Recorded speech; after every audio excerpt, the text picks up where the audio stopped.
Sorana ny tompo lehibe indray tratra ty anio ty tsika andinika sy hianatra ny bokin'ny Apokalypsy. Resaka resantsika farany moa zany de ny resaka tsika ny amin'ny resaka hoe teo amin'le hoe sambatra izay mamaky sy miaino ny bokin'ny ty faminaniantika mitandrina izay voasoratra ato anatiny fa atombotra ny andro. Hitantsika teo zany hoe mamaky zany na hoe miaino na hoe mitandrina izany fa tsy zavatra ohatrany hoe zavatra mandalindalo fotsiny na miseriny zany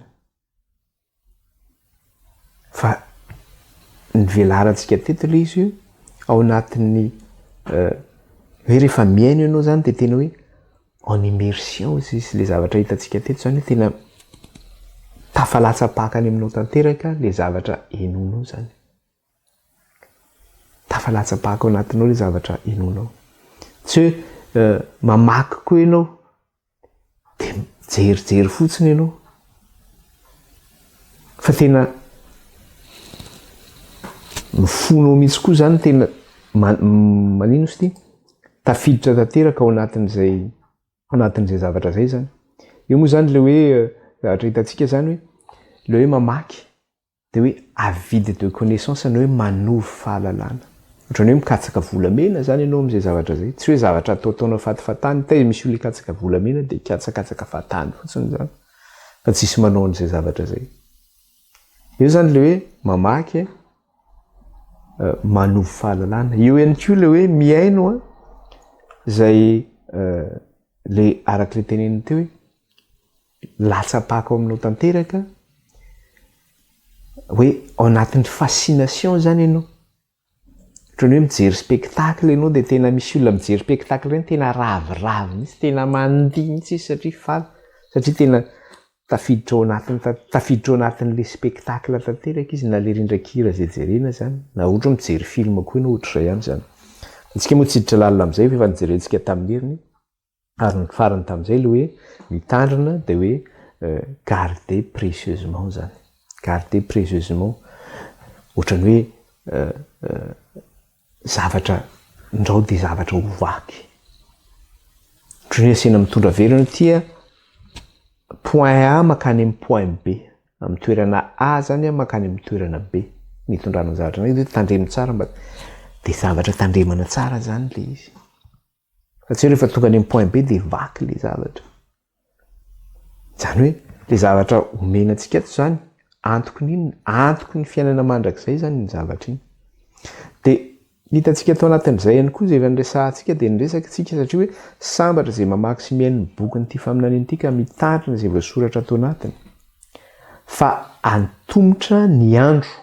De inona ny zavatra hovakiana, inona ny zavatra enona, inona ny zavatra zay ho tandremana de le bokin'ny faminaniana izany.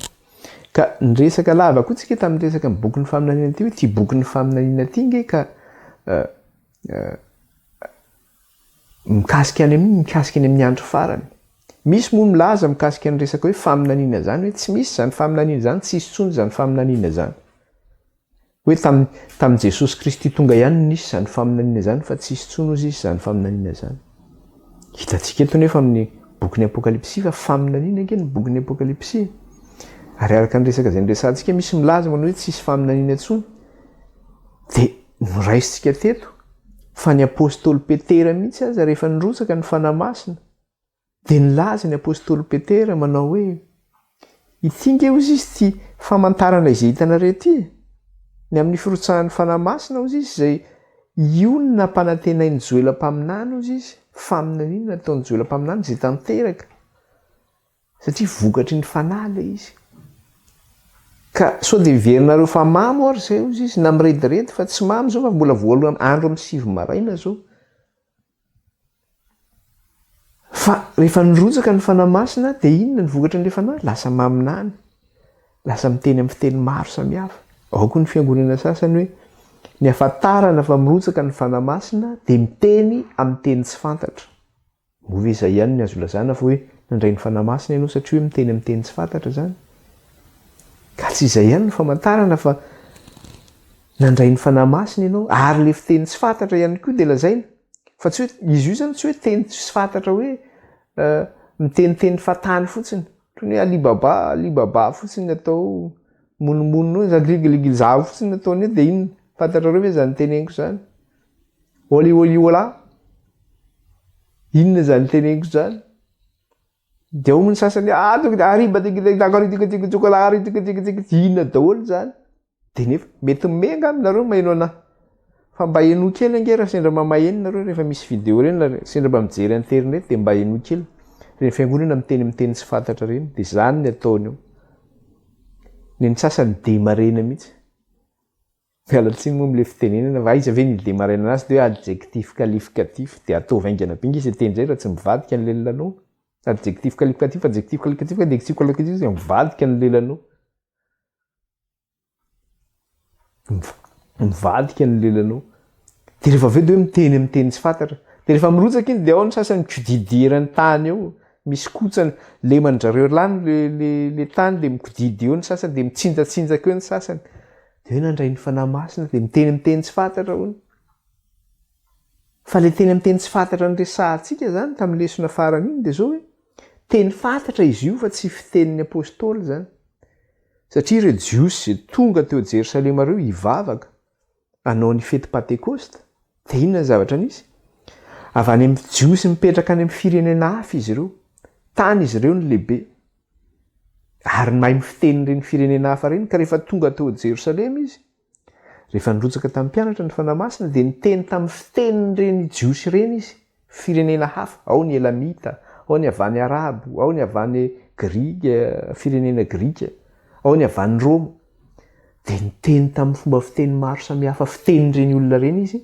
ny zava-mahagaga an'Andriamanitra zany hoe naminany zany izy ireo tamin'ny fiteny reny olona reny jereo hoe faminaniana zany mbola nisy zany zay toy izantsika ny lesona fa tsy tsarehetrrehetra amin'izay dia inona koa ny zavatra namarana antsika ny lesona farany zany dia zao hoe satria zavatra hoe sambatra izay mamaky sy mihaino ny bokin'ity faminaniana ity sambatra izay mamaky sy mihaino ny bokin'ity faminaniana ity ka mitandrina izay voasoratra ato anatiny fa atombotra ny andro inona le bokin'ny faminaniana fanambaran'i Jesosy Kristy le bokin'ny faminaniana ka raha iresaka zany tsika ny bokin'ity faminaniana ity amin'ny mahafanambaran'i Jesosy Kristy izy dia tsy maintsy iresaka zany tsika ny amin'ny Jesosy Kristy aloha mila fantarantsika tsara zany ny amin'ny Kristy mila fantarantsika tsara zany ny amin'ny Kristy ka teo ny namarana antsika ny lesona zany ary eo ihany koa ny anohizantsika ny lesona zany amin'ity anio ity ka alohan'ny anohizantsika ny lesona dia alohantsika hivavaka ary aloha Jehovah Andriamanitra raha io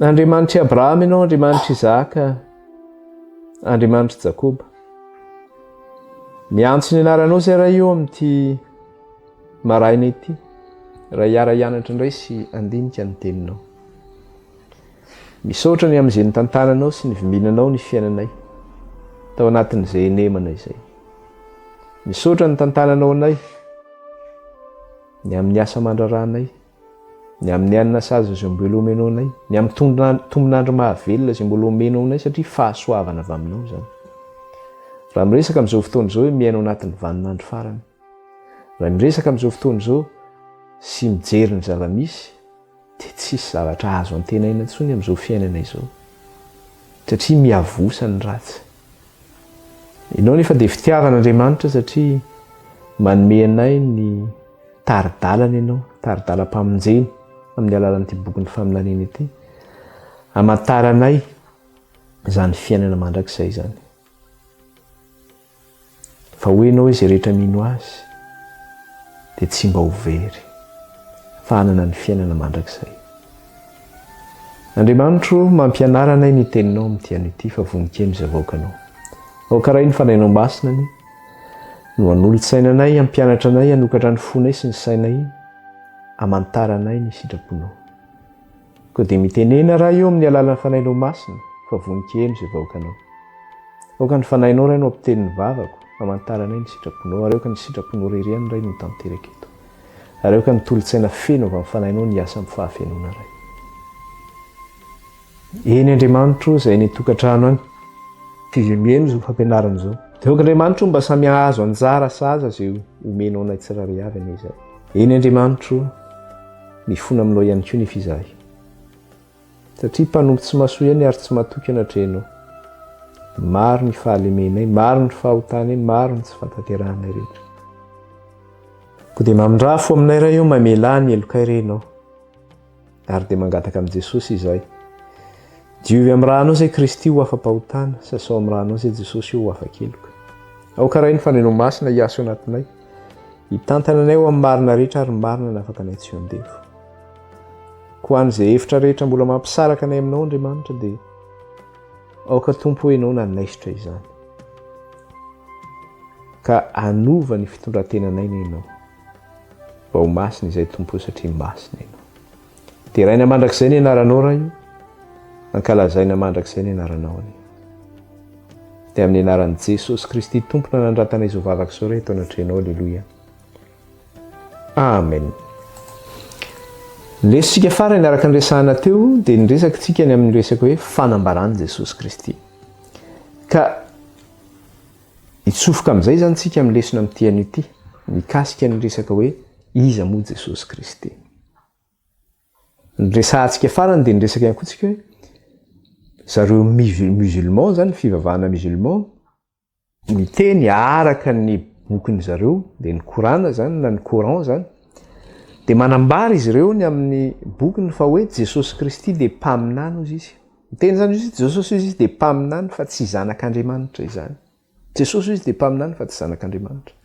Ary hitantsika ihany koa raha mijerytsika ao anatin'ny soratra masina mijerentsika fa voalaza ihany koa fa Kristy dia mpaminany. Kanefany tsy mpaminany ihany Jesosy. Fa raha ny Baiboly ny jerena dia zao hoe manambara koa ny soratra masina fa zanak'Andriamanitra Jesosy Kristy. Ka ho jerentsika eo zany zay. Betsaka mantsy na ny musulman dia miteny satria manana collègue musulman reny zany dia sendra miresaka aminy. Na sendra malala olona musulman reny dia miteny manao hoe Andriamanitra ve ozy izy dia anan-janaka. Ahoana ny ahafahan'Andriamanitra anana-janaka zany nefa amin'ny maha-Andriamanitra azy. Izy zany hoe izay tsy mino an'izany fa Andriamanitra ve dia anan-janaka izy, ahoana ny fomba hiteran'Andriamanitra. Dia tsotra fotsiny ny valiny azy zany, tsotra fotsiny. Nga ianao Andriamanitra. Andriamanitra mihitsy tsy izany no miteny hoe zanak'Andriamanitra Kristy, fa Andriamanitra mihitsy no miteny hoe zanany i Kristy. Mety misy laza hoe ahoana koa zany, aiza amin'ny Baiboly misy an'izany. Dia jereo kely. Jereo amin'ny Matthieu 4:4 raiso kely Matthieu 4:4 dia hitantsika eo izy hoe Andriamanitra ve miteny an'izany sa tsy miteny an'izany Andriamanitra. Raisitsika tsy izany miteny an'izany hoe Andriamanitra no miteny an'izany. Matthieu 4:4 dia vakitsika ny azafady Matthieu 4:3 Matthieu 4:3 dia vakitsika ny andininy fa 9 sy ny 7 tamin'ny Jesosy natao batisa zany ity. Dia andininy fa 9 sy ny 7 dia inona ny zavatra voasoratra ao. Ary vao natao batisa Jesosy, zany hoe Jesosy efa lehibe zany io fa tsy hoe zazakely. Ary vao natao batisa Jesosy, satria tamin'ny fotoana anaovana batisa ny Jesosy dia teo amin'ny fotoana fa 720 taonany teo zany Jesosy. Zany hoe fa nanodidididina ny 80 taona teo zany. Entre 27 ans et 30 ans teo zany Jesosy no natao batisa zany. Dia hozy izy, ary raha vao natao batisa Jesosy dia niakatra avy teo amin'ny rano niaraka tamin'izay izy. Ary indro nisy sokatra tamin'ny lanitra aritany ny fanan'Andriamanitra nidina tahaka ny voromailala ka naikeo amboniny. Ary injao nisy feo avy tany an-danitra. Izy miteny io, Andriamanitra io.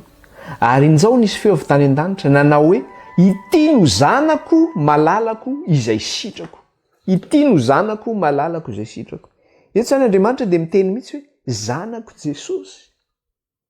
Ka ho an'ireo izay miteny manao hoe tsy zanak'Andriamanitra zany Kristy fa Andriamanitra ve dia miteraka. Tsy izany miteny an'izany fa Andriamanitra. Ka raha hiteny ianao hoe za tsy mino an'izany, mampandaingana Andriamanitra zany, dia anao zany zay fa tsy zako. Tsy zanky no miteny an'izany, fa Andriamanitra no miteny an'izany. Ka raha iresaka zany tsika hianatra momba an' Jesosy Kristy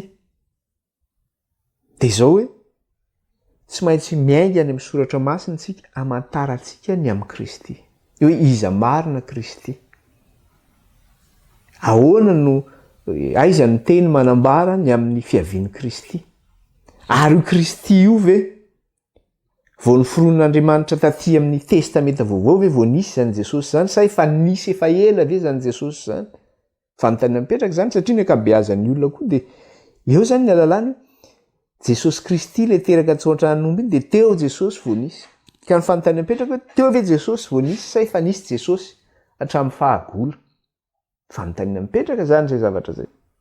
Ka horetsahantsika eo raha iresaka zany tsika. Raha iresaka zay tsika ny amin'ny Kristy zany de zao tsy maintsy eo amin'ny soratra masina no alalantsika ny mikasika ny any amin'ny Kristy zany. Hoe iza marina i Kristy.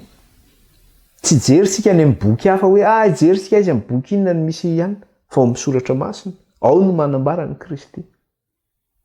Na de misy milaza ary amin'izareo musulman manambara manao hoe voalaza ao anatin'ny bokinay koa nge fa misy an'i Kristy eo, fa ny zavatra resahany momba ny Kristy eo fotsiny de zao hoe Kristy mpaminany zay ny resahany io, zay fotsiny. Fa tsy miresaka mihitsy hoe avaiza Jesosy, taiza ny toerana nisy an'i Jesosy taloha, tsisy an'izany, tsy miresaka an'izany. Fa raha iresaka ny amin'ny Kristy ianao na Jesosy zany de tsy maintsy aiza ato amin'ny soratra masina zany tsika. Ka fanontaniana mipetraka de hoe inona ary ny atao hoe soratra masina ihany koa zany, inona ny atao hoe soratra masina? Raha tamin'ny andron'i Jesosy zany jerena de hoe inona ny atao hoe soratra masina? De vakintsika eo amin'ny amin'ny Luka toko 420. Vakintsika eo amin'ny Luka toko 420 de ny andininy 420. Luka toko 420 de ny andininy 420 ka hatramin'ny 420. De zao ny vaky ny teny amin'ny anaran'i Jesosy. De hoy izy taminy, Jesosy no miteny eto zany tamin'ireo mpianany. De hoy izy taminy, izao no teniko izay nolazaiko taminareo fonombola teo aminareo aho, fa tsy maintsy ho tanteraka izay rehetra nanoratanay teo amin'ny lalan'i Mosesy sy ny mpaminany ary ny salama. Dia nanokatra ny sain'ireo izy hahalala ny soratra masina. Ary hoy izy taminy, izany no voasoratra fa Kristy hiaritra ka hitsangana amin'ny maty amin'ny andro fahatelo. Ahoana izy? De hoy izy taminy, izao no teniko izay nolazaiko taminareo fonombola teo aminareo, fa tsy maintsy ho tanteraka, tsy maintsy ho tanteraka izay rehetra nanoratanay teo amin'ny lalan'i Mosesy sy ny mpaminany ary ny salama. Taiza ny nanoratana an'i Jesosy? Aiza ny manambara an'i Jesosy? De hoy izy, nanoratanay teo amin'ny lalan'i Mosesy sy ny mpaminany ary ny salama. De toy izany le vaky teny, dia nanokatra ny sain'ireo izy hahalala ny soratra masina. Inona zany ny soratra masina tamin'ny andron'i Kristy? Ny lalan'i Mosesy, ny mpaminany ary ny salama. Ny lalan'i Mosesy de ireo boky 5 voalohany eo amin'ny Baiboly no resaka ny lalan'i Mosesy.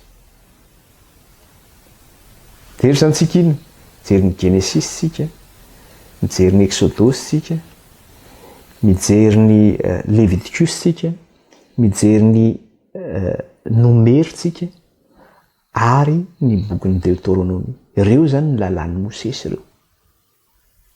De miresaka ihany koa mpaminany de ireo mpaminany rehetra ao amin'ny soratra masina. Ny ao ihany koa ireo mpanjaka zany, ireo mpaminany rehetra ao amin'ny soratra masina. De eo ny bokin'ny salama ihany koa. Ireo zany no soratra masina. De io le atsotsika amin'izao fotoana zao hoe testamenta taloha zany. Io le atsotsika amin'izao fotoana zao hoe testamenta taloha. Ka aiza zany tany zany no nanoratana an'i Jesosy. Marihana fa ny testamenta vaovao nge ka tsy hoe efa nisy tamin'ny tonga Jesosy, satria ny testamenta vaovao de manambara ny asa zay nataon'i Kristy tamin'izy tonga teto tany. Zay ny zavatra resahany eo amin'ny testamenta vaovao. Ka raha de efa tonga zany Jesosy de zao mbola tsisy zany testamenta vaovao, fa io zany ny soratra masina tamin'ny andron'i Kristy.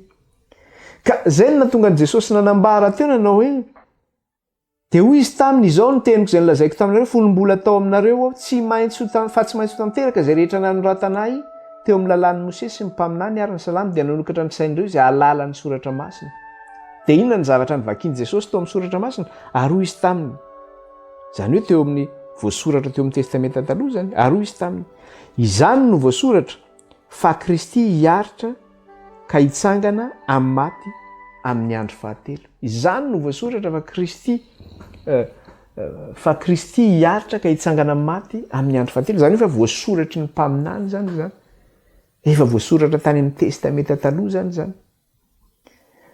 Raha lazaina zany fa reo bokin'ny lalàn'ny Mosesy, ny mpaminany ary ny salamy no lazaina soratra masina tamin'ny andron'i Jesosy, amintsika amin'izao fotoana iainantsika izao ny atao hoe soratra masina zany, dia tsy testamenta taloha fotsiny itsony ihany,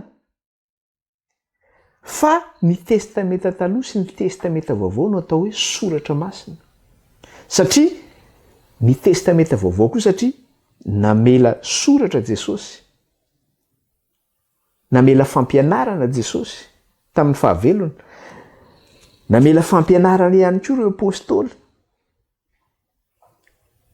sy faminaniana ihany koa tahaka ny faminaniana izay azony jaona, izay faminaniana fanambarany Jesosy Kristy. Dia amintsika amin'izao fotoana izao zany ny atao hoe soratra masina, dia ny baiboly iray manontolo zany ny atao hoe soratra masina amintsika amin'izao vanim-potoana izao zany. Ary baiboly manontolo dia manino? Manambarany Kristy avokoa io zany. Raha mandinika tsara ny soratra masina atsika, voamainga hatrany amin'ny Genesis sika mandrapatonga aty amin'ny Apokalypsy, dia manambarany Kristy daholo ny zavatra rehetra voasoratra any. Ho an'ny olona izay mandinika zany mahalala an'izay zavatra zay zany. Ho an'ny olona mandinika mahalala an'izay zavatra zay. Dia inona ary ny voasoratra ny amin'ny Kristy? Jerentsika kely, inona ny voalaza ny any amin'ny ny ao amin'ny soratra masina zany? Dia ho jery sady hijery zany tsika ny any amin'ny testamenta taloha, hijery tsika ny aty amin'ny testamenta vaovao, inona ny voasoratra mikasika ny Kristy, hoe iza Kristy, ahoana ny manambara ny amin'ny Kristy,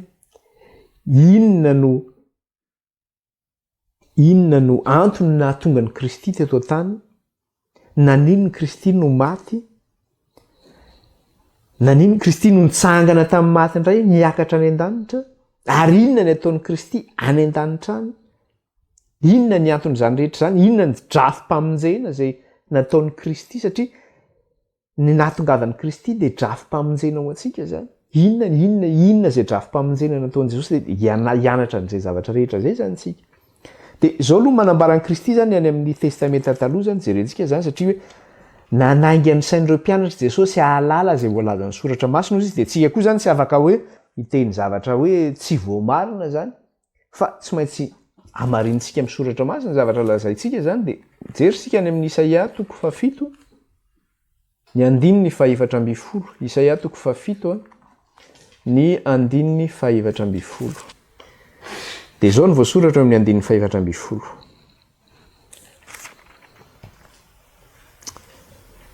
Ary noho izany dia ny Tompo no hanome famantarana ho anareo. Indro hanananaka ny Virjina ka hiteraka zazalahy, ary ny anarany ataony hoe Imanoela.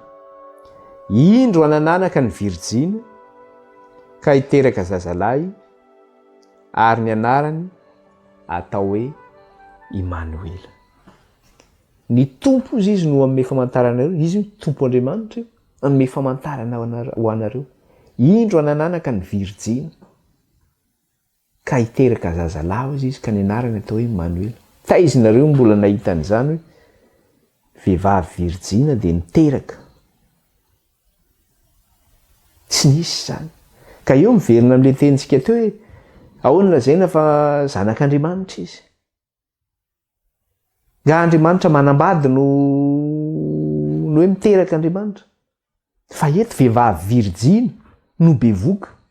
Zany hoe tsy nalalala zany. No bevoka.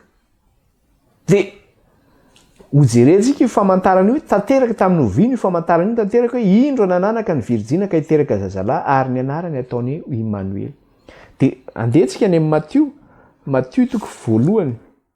Matthieu 1 no jerentsika.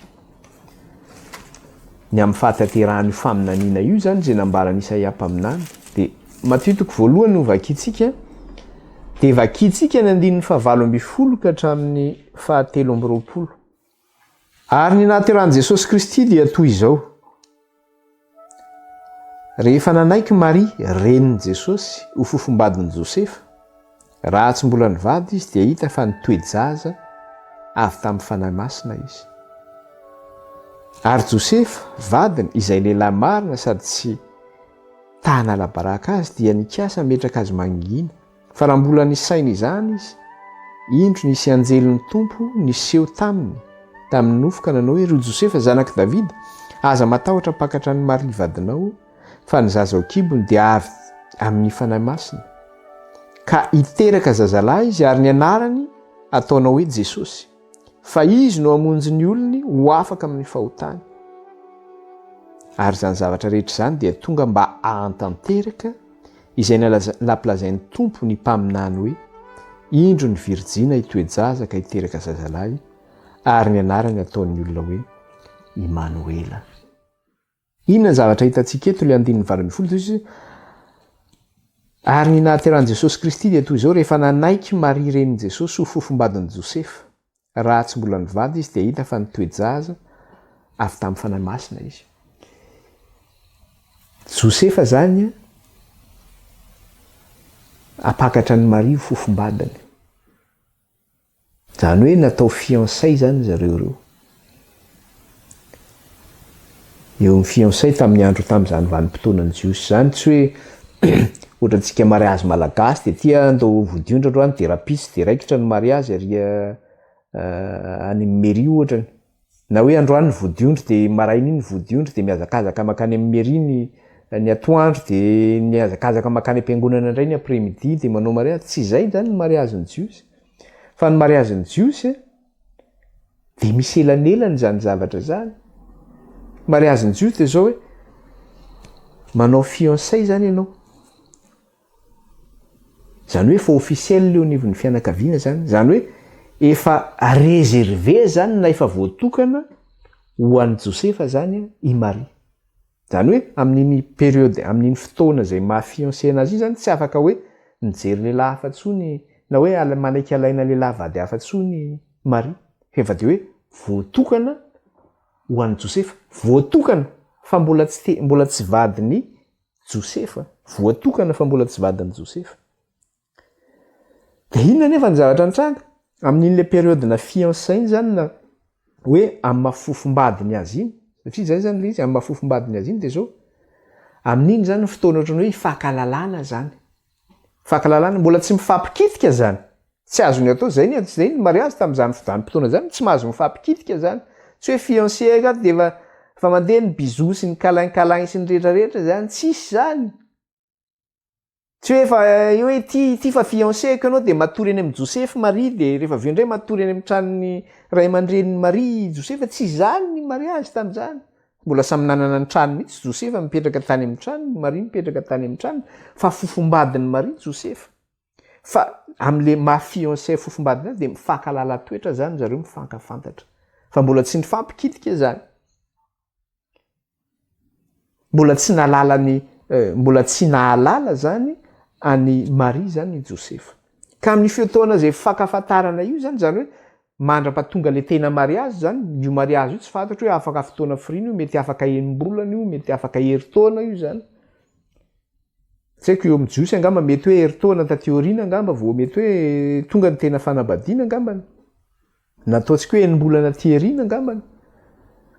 Fa misy fotoana maharitra zany vao tonga zany ny fanambadiana hoe tena hoe vady ny ara-dalàna tanteraka zany, mpivady ara-dalàna tanteraka zany Josefa sy Maria teo anivon'ny fiarahamonina. Fa teto zany dia zao hoe le fiancé zany dia hoe fofombady. Zareo natao fofombady, nanaiky Maria ho fofombadiny i Josefa. Ny zavatra nisy nefa dia zao, tao anatin'ny fotoana zay nakany Josefa ny Maria ho fofombadiny, efa vita eo efa fofombadiny Josefa Maria, no tonga tamin'ny Maria ny anjely nanambara fa bevoky izy ary anananaka izy. Ary ny zaza zay ho kibony dia zao avy amin'ny fanahy masina io zaza io. Io le zavatra voasoratra teo fa ikitsika kely ange izy. Ahoana izy izy? 9:20 ary nahaterahan'i Jesosy Kristy dia toy izao rehefa nanaiky Maria renin'i Jesosy ho fofombadin'i Josefa raha tsy mbola nivady izy dia hita fa nitoejaza avy tamin'ny fanahy masina izy. Nitoejaza avy tamin'ny fanahy masina izy. Bevoka zany Maria kanefa izy mbola tsy nahalala lehilahy zany fa nitoejaza tamin'ny alalan'ny fanahy masina. Izy nitoejaza tamin'ny fanahy masina io i Josefa ty olona matahotra an'Andriamanitra.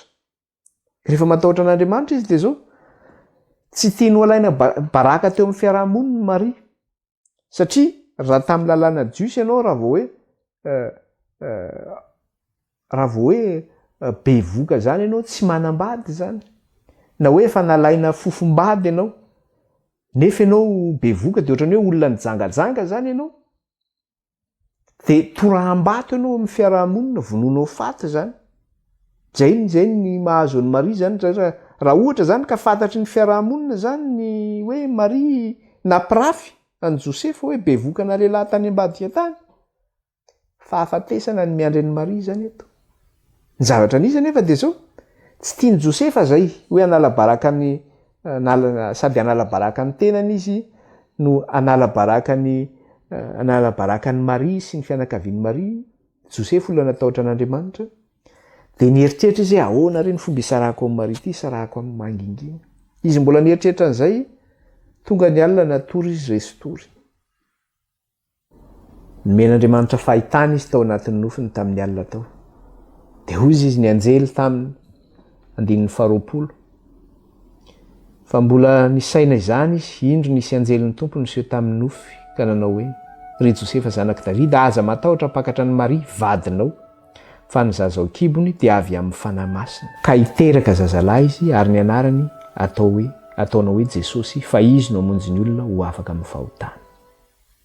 Ry Josefa zanak'i Davida aza matahotra hampakatra ny Maria vadinao fa ny zaza ao kibony dia avy tamin'ny fanahy masina. Io zaza io tsisy lehilahy niaraka tamin'ny Maria zany fa aza matahotra ianao. Zaza avy tamin'ny fanahy masina io zaza io. Fa hiteraka zazalahy izy ary ny anarany ataonao hoe Jesosy. Fa izy no hamonjy ny olona ho afaka amin'ny fahotana. Zany hoe ho mpamonjy zany io zaza zay teraka ao kibony Maria. Fa alay vady izy. Fa Andriamanitra nametraka n'io zaza io.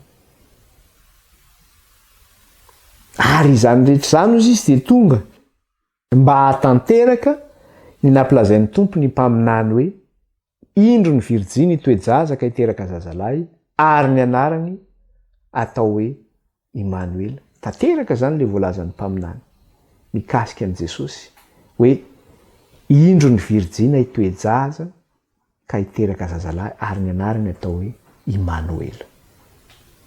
Ny anarany atao hoe Emmanuel. Inona moa ny hevitry le hoe Emmanuel? Ny hevitry le hoe Emmanuel dia hoe amintsika Andriamanitra. Zay ny dikan'le hoe Emmanuel. Amintsika Andriamanitra. Eto ihany koa dia tenen'ny anjely ihany koa Josefa nanao hoe ary hiteraka zazalahy izy ary ny anarany ataonao hoe Jesosy.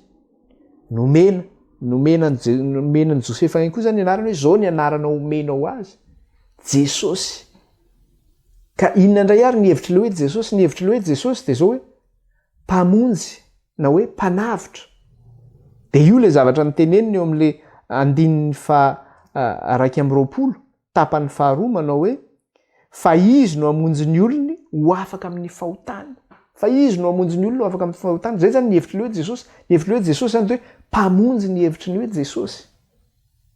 Ka raha miresaka zany tsika Jesosy, lazaina izy araka ny faminaniana, lazaina fa hoe Emmanuel amintsika Andriamanitra. Lazaina ihany koa hoe Jesosy ny anarany, mpanavitra izy. Kanefany i Jesosy dia zao manana anarana be dia be ihany koa izy. Tsy hoe Emmanuel ihany ny anarany na hoe Jesosy ihany ny anarany. Fa manana anarana hafa ihany koa izy zay nomen'ny soratra masina azy zany. Jerentsika eo amin'ny Isaia 5. Jereka inge Isaia 5 andininy 5. Isaia 5 ny andininy 5 raisitsika kely zay.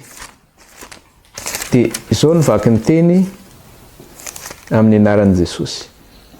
ny amin'ny fahaterahan'i Kristy zany dia inona zavatra resahany ato fa zaza no teraka ho antsika zazalahy no omena antsika ary ny fanapahana dia eo antsoriny ary ny anarany atao hoe mahagaga mpanolo-tsaina Andriamanitra mahery rainy mandrakizay andrian'ny fiadanana zany zany dia anarana itsonan'i Jesosy daholo zany ahoana izy zazalahy no teraka ho antsika zazalahy no omena antsika ny fanapahana dia eo antsoriny ary ny anarany atao hoe mahagaga mpanolo-tsaina Andriamanitra mahery rainy mandrakizay andrian'ny fiadanana Jesosy zany dia manana anarana be dehibe atao amin'ny soratra masina misy anarana be dehibe izy hiantsonan'i Jesosy ka misy heviny daholo nefa izay anaran'i Jesosy araka ny hitantsika teo hoe Emmanuel amintsika Andriamanitra hitantsika teo hoe Jesosy mpamonjy na hoe mpanavitra hitantsika ihany koa hiantsonan'i Jesosy hoe mahagaga mpanolo-tsaina Andriamanitra mahery rainy mandrakizay andrian'ny fiadanana ka tsika zany rehefa mba manao ihany koa ny anarany zanakitsika dia mba asio heviny ihany koa zany ny anarany hoe mba misy heviny ny anarany zanatsika zany ary mba ohatra tsara ny hevitry le anarana atao amin'ny zanatsika dia ohatra mandray ohatra fotsiny zao tsika dia ianao dia zanako ve dia antsoina hoe sokatra ny anarany ohatra n'izany ahoana sokatra dia mezan'ny olona ianao zany tsy mba ho ataonao an'izany ianao nge anao an'iny fa rehefa lehibe le zaza no mijaly rehefa avy eo ataony olona sokatra ataony olona hoe kanara zany mitena zany fa tena misy zany tia-pitandranomasina ty mba misy le anarana reny mijery reny dia misy anarana be lehibe mihitsy ohatra zany monsieur kanara zany le dia ho ataonao anarany zanako tamin'ny mamanay moa tamin'izay mbola niasa tao amin'ny travaux zany dia tao amin'ny travaux tao misy an'ilay anarana hoe efatra Arthur ramanonaka sy mofo gasy zany ve ny anaran'ny olona any amin'ny tany milakoty nahitana an'izany anarana zany tsy misy anarana tahaka an'izany zany ve dia ho ataonao anarany zanakao tsy mety zany mba anarana mba misy heviny zany mba anarana tsara koa le izy fa tsy ampitoviana amin'ny anarana hoe anarana zavatra ratsy zany le izy bon ajantsika eo moa fa tsitra lalitra sao dia lasa amin'ny resaka izay indray le resaka inona ihany koa ny antsonan'i Jesosy eo anatin'ny soratra masina raha ty amin'ny Apokalypsy ihany koa dia misy anarana izay antsonan'i Kristy atao amin'ny soratra masina izay zava-dehibe io anaran'i Jesosy io zany ao amin'ny Apokalypsy 7:20 Apokalypsy 7:20 dia ny 9:20 rehefa hitantsika dia vakina amin'ny anaran'i Jesosy 9:20 ka hatramin'ny 7:20 ary nahita ny lanitra voasokatra aho ka indro nisy soavaly fotsy ary izay nitaingina azy dia atao hoe mahatoky sy marina inona ozy izy le mitaingina azy le mitaingina soavaly fotsy izay nitaingina azy izy dia atao hoe mahatoky sy marina tsy izy aty lazainy aty fa Jesosy Kristy zany Jesosy Kristy ty eto le mitaingina soavaly fotsy sy resahana to amin'ity boky ny Apokalypsy 7:20 ty mbola resaka an'io moa tsika rehefa tonga any zany fa eto zany izy dia vao manomboka dia hozy izy hoe indro nisy soavaly fotsy izy ary izay nitaingina azy dia atao hoe mahatoky sy marina zany koa zany anarana ihany koa itsonan'i Jesosy hoe mahatoky sy marina fa mbola mitohy ary amin'ny fahamarinana no hitsarany sy adiana ary ny masony dia lelafo ary tamin'ny lohany nisy diadema maro ary izy nanana anarana voasoratra izay tsy misy mahalala akory afa-tsy ny tenany ihany ary ny akanjoakanjo voafafy izy ary ny anarany atao hoe ny tenin'Andriamanitra izy izy dia manana anarana voasoratra izay tsy misy mahalala akory afa-tsy ny tenany ihany dia 7:20 tapany faharoa ary ny anarany atao hoe ny tenin'Andriamanitra ny anarany atao hoe ny tenin'Andriamanitra Kristy zany dia antsoina hoe ny tenin'Andriamanitra raha miresaka tsika ny soratra masina inona ny soratra masina ke tenin'Andriamanitra vao miresaka zany ianao ty baiboly ty zany dia iny zany resahany tenin'Andriamanitra miresaka amin'ny Jesosy zany no resahanao amin'ty soratra masina ty zany satria ny anarana ihany koa itsonan'i Kristy dia tenin'Andriamanitra ny atsonan'i Kristy io zany tena zava-dehibe io le anarana farany izay niresahantsika teo inona ny anarana nomenan'i Jesosy izay niresahantsika teo zany Jesosy Kristy dia antsoina hoe Immanuel, amintsika Andriamanitra. Jesosy ny hevitry ny hoe Jesosy dia hoe mpamonjy. Ny anaran'ny Kristy ihany koa dia antsoina hoe tenin'Andriamanitra ihany koa ny antsoina ny anaran'ny Kristy, tenin'Andriamanitra. Zay koa zany no iantsoina any Kristy. Fa eto zany zavatra zay ho resahantsika ihany koa idirantsika lalina dia zao hoe hitantsika teo hoe i Kristy dia nitorotoroan'ny fanahy masina tao akibon'ny Maria. Zany hoe i Jesosy zany zaza avy amin'ny fanahy masina. Fa tsy amin'ny firaisany hoe lasy ny vavy zany ny avian'i Jesosy fa avy amin'ny fanahy masina. Ka ahoana ary no nahatongavan'i Jesosy tao akibon'ny Maria io?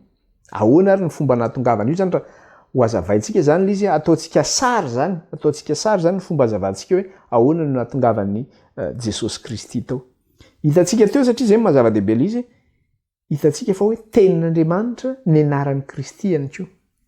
Dia zay miteny hoe zava-dehibe io anarana io satria avy amin'io zany no hitondrantsika le fanazavana mikasika le hoe nahatongavan'ny Maria, nahatongavan'i Jesosy fa tsy Maria, nahatongavan'i Jesosy tao akibon'ny Maria amin'ny maha Jesosy tenin'Andriamanitra azy zany. Dia iainga ary tsika dia andeha any amin'ny Jaune tsika hijery an'ilay Jaune toko voalohany zany jerentsika anazy io. Jaune toko voalohany ny andininy voalohany. Any zany tsika miainga. Dia tsika zany amin'ny Jaune toko voalohany dia ny andininy voalohany. Dia amin'ny anaran'i Jesosy. Ahoana ozy izy? Tamin'ny voalohany ny teny, ary ny teny tao amin'Andriamanitra, ary ny teny dia Andriamanitra. Ahoana ozy izy? Lazaina fa Jesosy Kristy dia inona? Tenin'Andriamanitra Jesosy Kristy, zay ny anaran'i Jesosy ihany koa. Jesosy zany dia antsoina ihany koa hoe tenin'Andriamanitra. Eto nefa izy dia miteny tamin'ny voalohany ny teny, ary ny teny tao amin'Andriamanitra, ary ny teny dia Andriamanitra. Tamin'ny voalohany ozy izy, tany am-piandohana zany. Tany am-piandohana tamin'ny voalohany. Tany am-piandohana ozy izy ny teny tao amin'Andriamanitra. Ohatra zany zao za miteny amintsika eto. Dia zao, raha tsy miteny zany, dia aiza ny teniko? Ato anatiko zany ny teniko. Dia ozy izy, tamin'ny voalohany teny ozy izy, tao amin'Andriamanitra, ato anatiko zany. Ohatra za zany makale, tsy hoe za tsy aka ny toeran'Andriamanitra fa raha raisiko hoe amin'izao olona zao zany dia hoe ato anatiko ny teny. Andriamanitra zany manana teny Andriamanitra dia ao anatiny zany le teny. Tamin'ny voalohany tao anatin'Andriamanitra le teny. Dia toy izany. Ary ny teny tao amin'Andriamanitra, ary ny teny dia Andriamanitra. Dia mafisina izy, ary ny teny dia Andriamanitra. Lazaina ihany koa zany le teny fa Andriamanitra ihany koa le teny. Ka ny fanontaniana mipetraka zany dia ity manao hoe raha za miteny amintsika izao dia hoe tamin'ny voalohany teny tao amin'Andriamanitra, dia za zany raha miresaka amintsika izao hoe makale ohatra zany dia ataontsika ohatra hoa zany fa tsy za Andriamanitra, ohatra zany hoe za zany Andriamanitra fa tsy za Andriamanitra, ohatra zany hoe za Andriamanitra. Dia ato anatiko ny teniko. Tamin'ny voalohany teny tao amin'Andriamanitra, ary ny teny ozy izy dia Andriamanitra. Ka raha tato anatiko zany ny teniko, dia ahoana? Momba anavy izy teniko izay sa tsy momba anahy? Hoe ça fait partie anavy izy teniko izay sa tsy ça fait partie anahako izay teny izay? Hoe momba anavy izy teny izay. Raha miteny ahako dia fantatrareo ny teniko, dia fantatrareo hoe tenin'ny Roly izay. Donc momba anahy zany izay. Roly zany, any Roly zany izay. Zay mahatonga l'izy hoe ary le teny ozy izy dia Andriamanitra satria momba an'Andriamanitra ny teniny. Momba an'Andriamanitra zany hoe le teny zany lazaina hoe Andriamanitra ihany koa satria an'Andriamanitra le teny. Ohatrany hoe teniko, anala izy. Momba ny tenako zany le izy. Azontsika angamba le izy. Tamin'ny voalohany ny teny ozy izy, ny teny tao amin'Andriamanitra. Ary ny teny ozy izy dia Andriamanitra satria momba ny tenan'Andriamanitra le teniny zany. Zany hoe Andriamanitra zany manana teny. Hitantsika teo nefa io teny io fa inona izy io? Lazaina izy io fa Jesosy Kristy teny io. lazaina fa Jesosy Kristy io teny io. Ary ny anarany dia antsoina hoe tenin'Andriamanitra hozy izy. Dia inona ihany koa ny zavatra hitantsika amin'ilay izy? Raisina amin'ny olona ilay izy satria zay ny mba hampazava ilay izy kokoa zany raisiko amin'ny tenako ilay izy. Za olombelona, za manana teny atao anatiko ato. Fa tsy manana teny fotsiny fa manana inona ihany koa? Manana fanahy koa atao anatin'ny saiko ato. Dia Andriamanitra zany manana inona Andriamanitra? Andriamanitra sady manana teny no manana fanahy ihany koa. Karaha vao miteny hoe tenin'Andriamanitra zany dia Jesosy Kristy zany le tenin'Andriamanitra. Dia jereo tsara fa toy izany le teny ahoana ny maha Jesosy Kristy le tenin'Andriamanitra dia vakintsika ny andininy faharoa. Izy dia tao amin'Andriamanitra tamin'ny voalohany. Izy no nahariana ny zavatra rehetra ary raha tsy izy dia tsy nisy nahariana izao zavatra hary izao na dia iray aza. Dia andininy fahaefatra, izy no nisy mpiainana ary ny fiainana no fanazavana ny olona. Dia andininy fahaefatra ambin'ny folo dia ahoana izy? Ary ny teny dia tonga nofo ka nonina tamintsika ary hitanay ny voninahiny dia voninahitra mendrika ho an'ilay tokana avy amin'iray sady feno fahasoavana sy fahamarinana. Eto zany dia teny misy ary ny teny dia tonga nofo ka nonina tamintsika.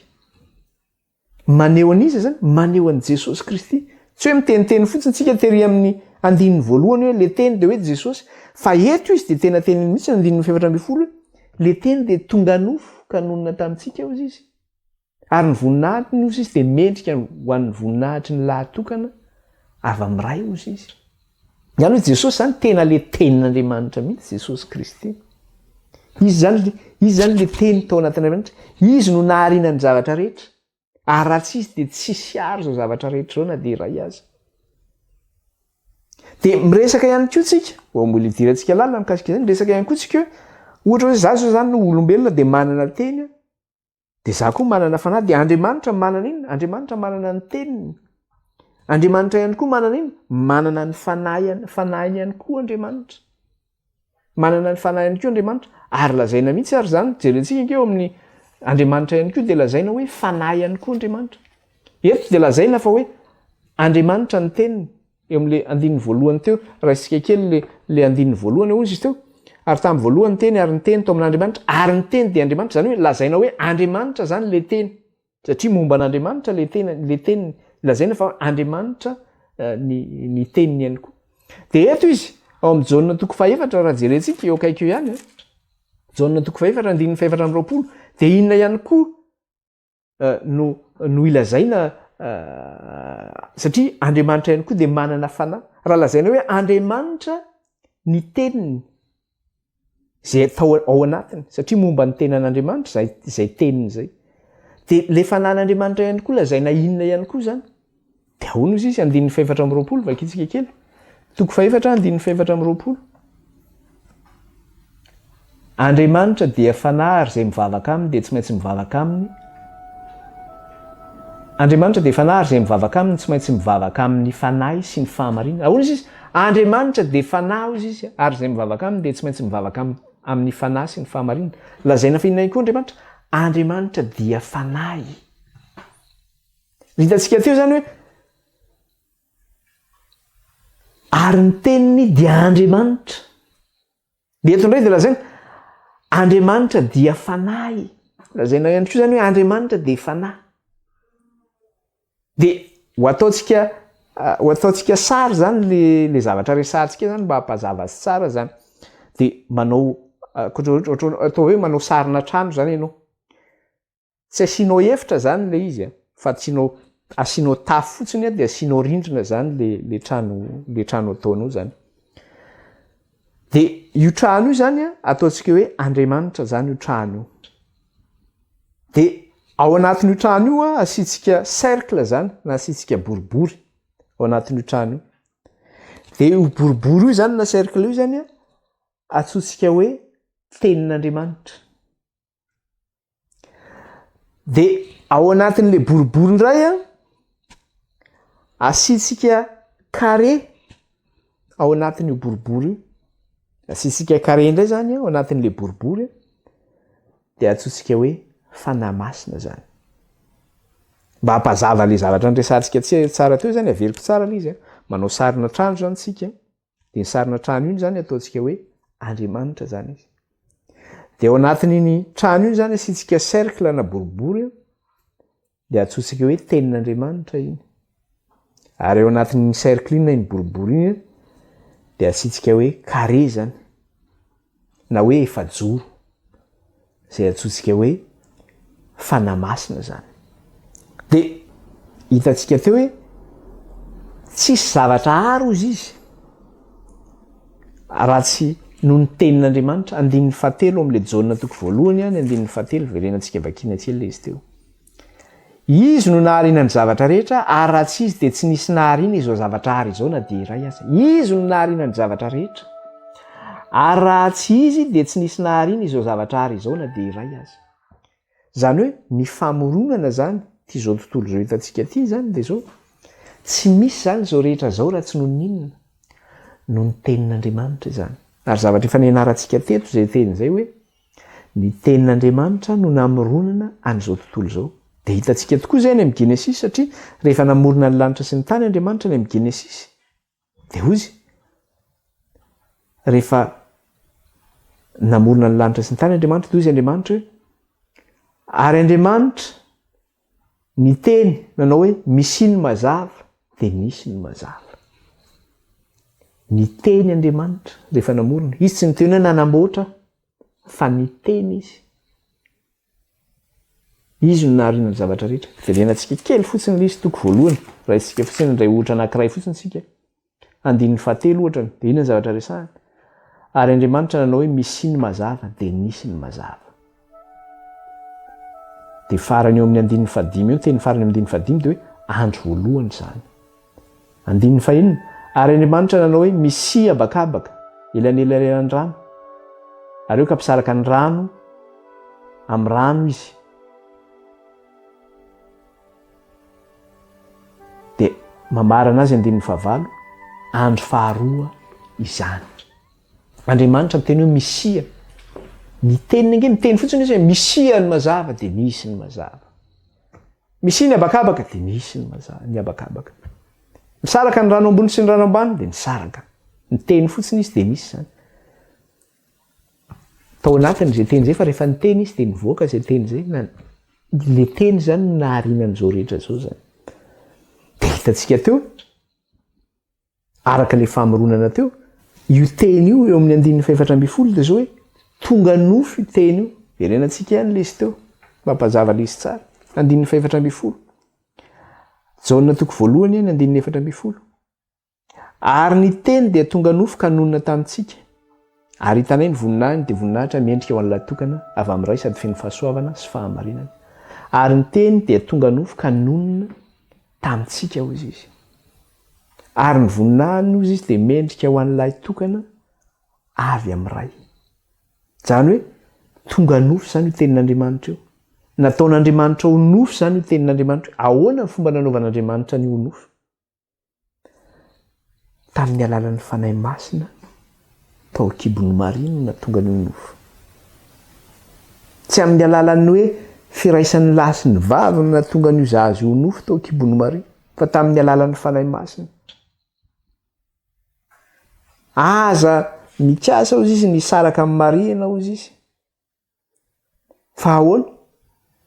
Ny zaza izay ho kibony izy dia avy amin'ny fanahy masina. Ny fanahy masina no nametraka ny zaza io tao kibo tao zany. Ka tonga nofo le zaza. Dia toy izany le izy hoe ary ny voninahiny hozy izy, dia manao izy ary hitanay ny voninahiny dia voninahitra mendrika ho an'ilay tokana avy amin'iray sady feno fahasoavana sy fahamarinana. Hitanay ny voninahitra mendrika ho an'ilay tokana avy amin'iray, lay tokana avy amin'iray. Natsoina hoe zanak'Andriamanitra hitantsika tany amin'ny Mateo toko 4 teo. Lay tokana avy amin'iray. Eto zany dia manambara mihitsy le hoe zanak'Andriamanitra, lay tokana avy amin'iray. Ary io zaza io tsy tamin'ny sitrapon'ny olona, fa tamin'ny alalan'ny fanan'Andriamanitra no nahatonga io zaza io tao kibon'ny Maria. Dia izao zany raha ataontsika sary anohitra indray zany izay fahatongavan'i Kristy le zany dia ataontsika le hoe trano. Satria ny zavatra misy dia izao hoe Jesosy raha ataontsika hoe le trano zany Andriamanitra de ao trano amin'io trano io zany misy teny eo anatiny eo, le boribory zany eo anatiny eo, de misy fanahy ao anatiny eo ihany koa, le efajoro zany na le carré no fanahy ao anatiny eo.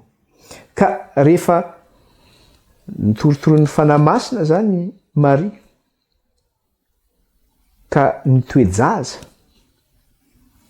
de nanahoana nivoaka tao amin'Andriamanitra zany le teniny, de nakaiza zany io tenin'Andriamanitra io araka le teny, ny teny de tonga nofo izy, ary ny teny ozy izy de manozy izy, averiko tsara le teny teo, ary ny teny dia tonga nofo ka nonina tamintsika. Io teny io tonga nofo ka nonina tamintsika. Io teny io zany tsy nofo io,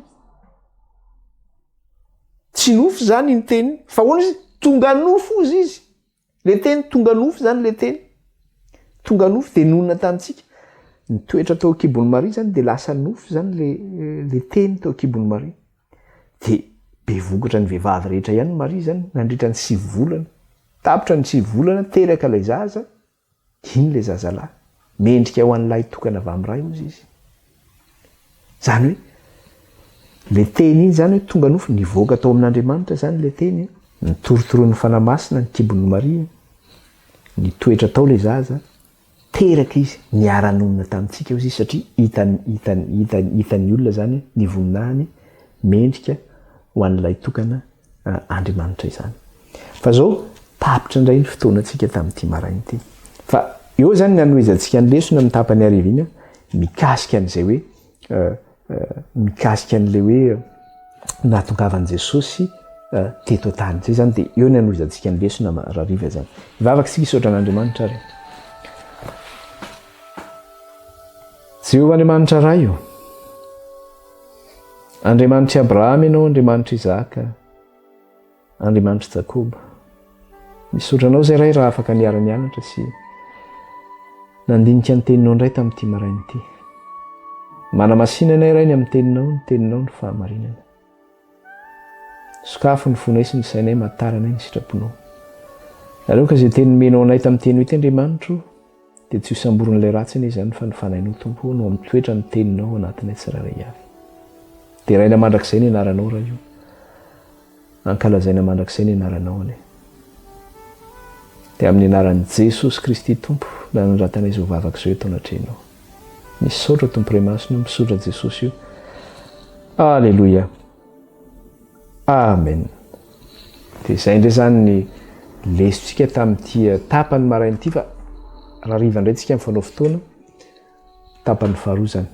Zay va dia baibai daholo tsika ary.